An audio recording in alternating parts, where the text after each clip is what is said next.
Well, hello there, everyone. This is Random Talk again. Still trying new camera angles and got a new HD camera. Uh, I- it's a Panasonic something or other. Uh, but yeah, I figured I'd do some more RMS Niagara facts that, uh, again, this is just going to be pulled up from Wikipedia. But to get into it, let's see.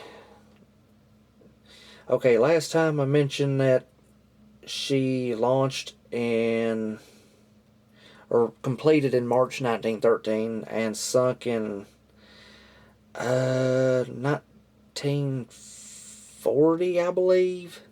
I think that's what I said. Yeah, okay, yeah, here it is. 1940, June 19th, 1940.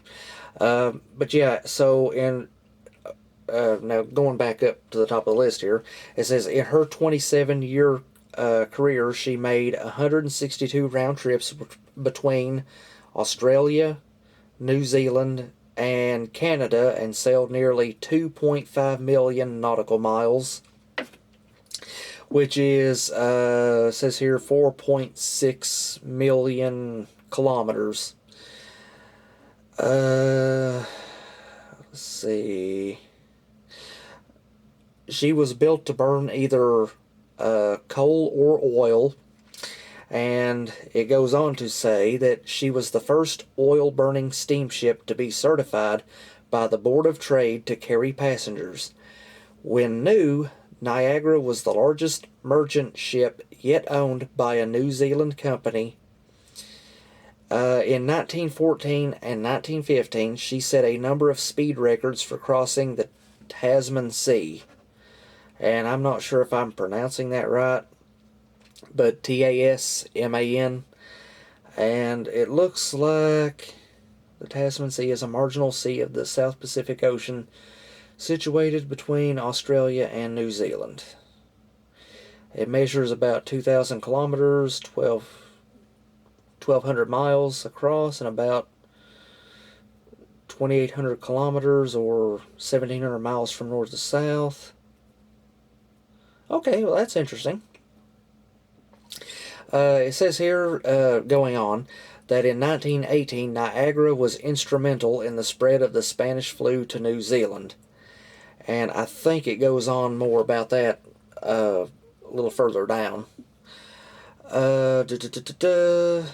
When she was sunk in 1940, Niagara was carrying about 8.5 tons of gold bars. Divers recovered 555 bars in 1941 and another 30 in 1953, but 5 gold bars remain unaccounted for. Let's see, Niagara was bunkered with oil when she sank. Heavy fuel oil has leaked from her bunker tanks ever since and has caused some environmental damage in and around,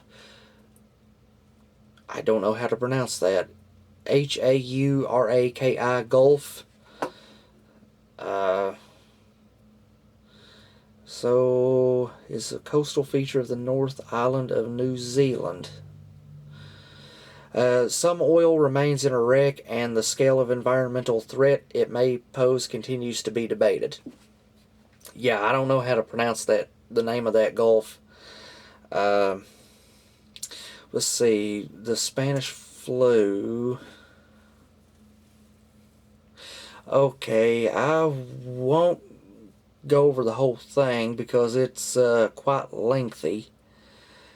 But just to summarize the best I can, in October 1918, Spanish flu broke out aboard Niagara on a voyage from Vancouver to Auckland, Auckland. She had left Vancouver on September 21st and reached Honolulu 10 days later. The next day she left Honolulu, and thereafter her stewards began to fall ill. She reached Suva 4 days after leaving Honolulu on October 5th. By then, there were about 50 or 60 cases. Her ship's doctor, Dr. Latchmore, fell ill, and 2 passengers. It just says, I don't know what those 3 letters are for. It's like DR. Maybe it's supposed to be plural for doctors, but it's abbreviated DRS, but there's no period there, so I assume like doctors. So Mackenzie and Barnett took over. Yeah, okay, if I just read it, yeah.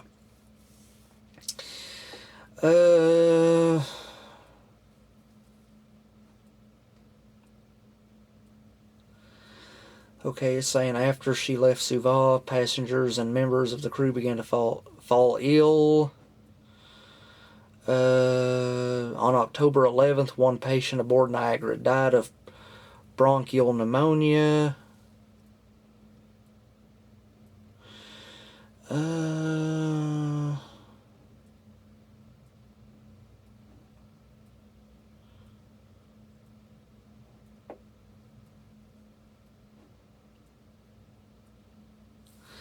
Let's see.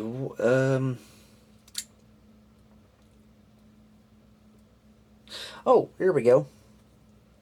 And I wasn't just trying to gloss over the Spanish flu, but like I said, there's a whole lot of it. But anyway, to go under incidents and rescues, in February 1923, a cyclone struck Niagara. Okay. An Australian able seaman who had been working on her boat deck, William Q, I think I'm pronouncing that right, Kew, was swept overboard, and at least 1 passenger was injured.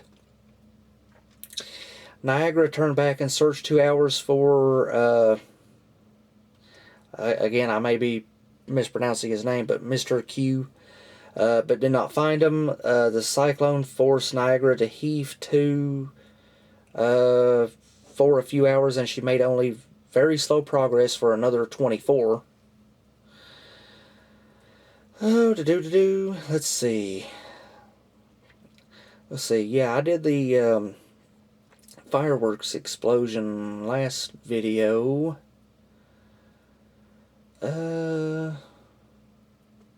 I talked about the modifications with the refrigeration and the forward hold. One thing I did notice whenever I was going over this, last time I said Canadian, Australian. At the time I thought that's what it was, but no, it's Canadian, and I may be pronouncing this completely wrong. Canadian Australasian line. Australasian? Like, so basically Canada, Australia, and the Asian countries, I assume.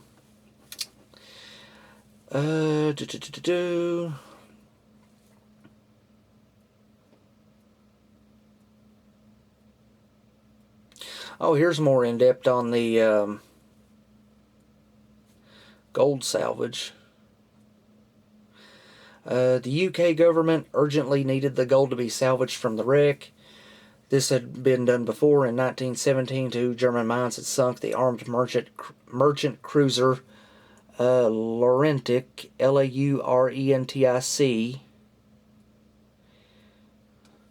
off the coast of Ireland. She was carrying 3,211 gold bars, most of which were salvaged by Royal Navy divers between 1917 and 1924. The amount was more than 43 tons, 5 times as much as Niagara was carrying. So that's a lot of gold. Nor was the depth unprecedented. In 1932, an Australian, no, an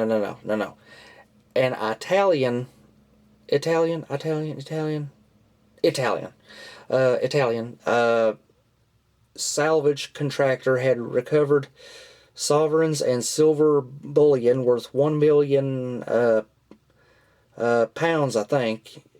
Yeah, it's pounds, it's not euros, it's pounds.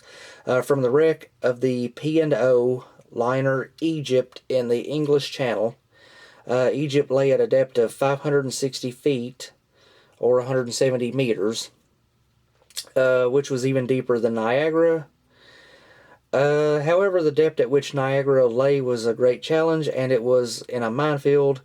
Minesweepers disposed of 3 mines after Niagara was sunk, but no one in the Allied side of the war knew how many Orion had laid. Let's see, I went over that.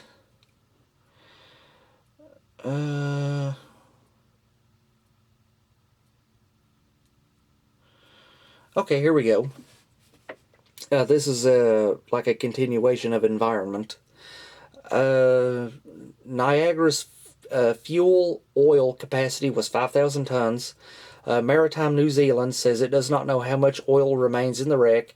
News reports from the 2010s variously estimate the amount at 1,000 tons, 1,500 tons, or 4,200 tons. Oil has escaped from her wreck ever since she was sunk in 1940. In the 1980s, Keith Gordon saw oil escaping from the wreck and forming an oil slick 8 nautical miles or 15 kilometers long. Another escape was photographed in 2000 when marine environmentalist Wade Doak, D-O-A-K, I'm not sure if I'm pronouncing that right, described the wreck as a ticking time bomb. Let's see, threatening, I'm not sure how to say that. Wangarays? I guess that's how you pronounce it, Wangarays. Mangrove systems and the Hen and Chickens Island Nature Reserve. In 2015, she was described as still bleeding oil. Maritime New Zealand says that the remaining oil is in a semi-solid state because of the pressure and low temperature at that depth, but the wreck is deteriorating and climate change is increasing the sea temperature. A new contingency plan was made in 2016 in case a large amount of oil suddenly escapes. Environmentalists, including Doak, salvage experts, and Auckland politician Mike Lee, have called for the oil to be extracted from the wreck to prevent such a disaster. In 2017, Gordon estimated that with modern technology, the oil could be extracted at a cost of about $6 million New Zealand dollars. In 2018, an art exhibition was held in Mongawai. Again, I'm not sure if I'm pronouncing that right. Heads to raise public awareness of the environmental threat from the wreck.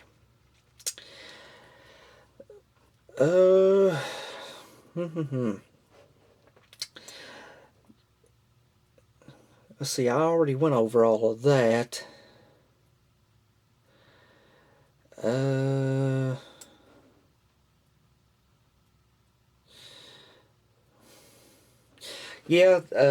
That's going to be it for Facts 2, or Part 2. Hold on, let me plug in my laptop real quick, like. Yeah, that's my chair making all kinds of noises. It's old and squeaks.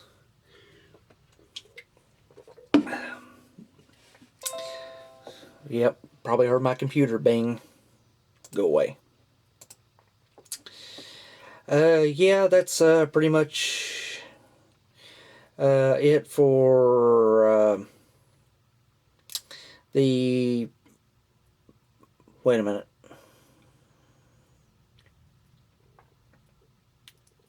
Hold on. No, I take it back. I found 2 more quick little things I can throw in here.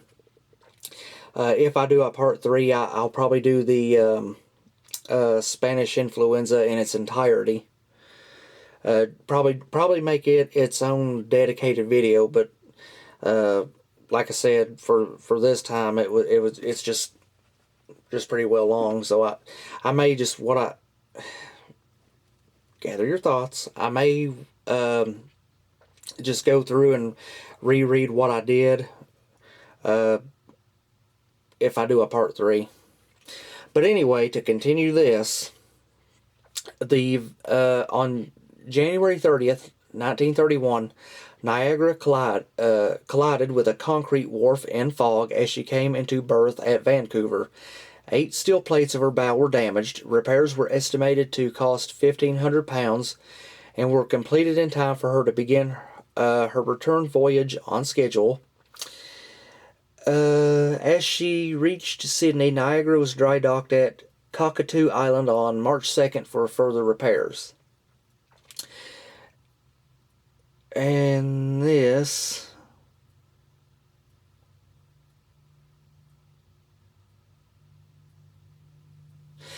on the evening of July 17th, 1935,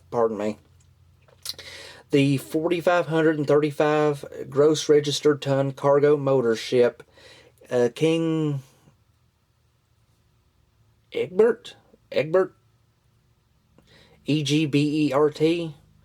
collided with Niagara in fog in the Strait of Juan de... I'm going to say Fuca, Fucka, about 40 nautical miles off Victoria. I assume that is in, Canada. Niagara had just left Vancouver, and her passengers included the Prime Minister of Australia, Joseph Lyons. I hope I'm saying the name right. Both ships returned to port for survey. King... I'm going to say Egbert's bow was stove in. That's how it says it, stove in.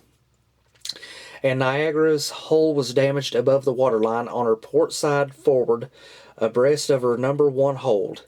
The wreck commissioner took evidence from the masters of both ships and found that neither was to blame.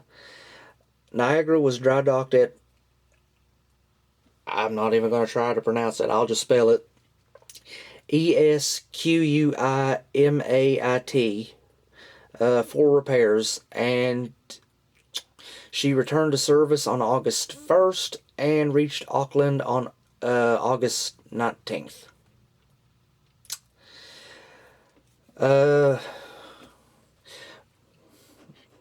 Okay, that excuse me. That concludes part 2 of the RMS Niagara facts. I can't say when I'll do part 3, if I'll do part 3, but if I do, there's definitely plenty just on the Wikipedia page to read out. But anyway, this has been Random Talk. Have a good night. Have a good rest of your day, wherever you may live. Signing out, and have a good one.